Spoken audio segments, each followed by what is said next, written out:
Hello everybody, this is a quick video to go through the latest update for ProArray, which there will be support for the UModelerLite plugin and also the latest 2021.2 Unity overlay system. So let's get into it.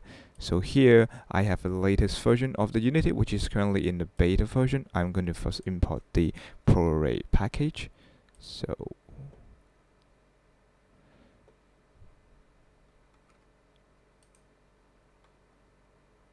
So now I've got the ProArray package installed. Let's go ahead and install the UModelerLite.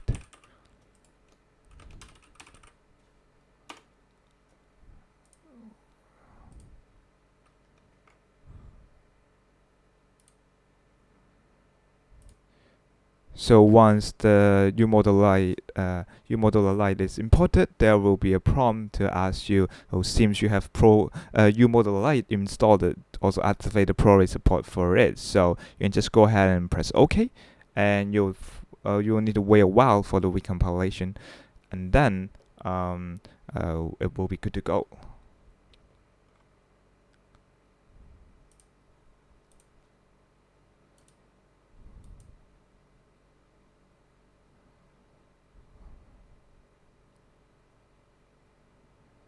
So with the UModelerLite installed and the ProArray integration activated, you can also deactivate the integration via the menu option here, and also install it manually if you press no at the first prompt.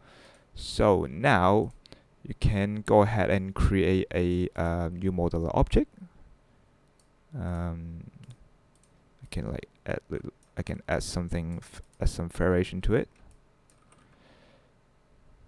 So now you can just directly over the hierarchy go to the menu active to array, and it will automatically create a ProArray object for you. And now with the latest support for the overlay system, you can just press space over in the scene view and activate the ProArray overlay. So you can see the ProArray window is actually over here. So I can increase the size over here and do the normal ProArray operation just right from your scene view. So yeah, so that's about it, and feel free to play around with the latest update. Bye bye.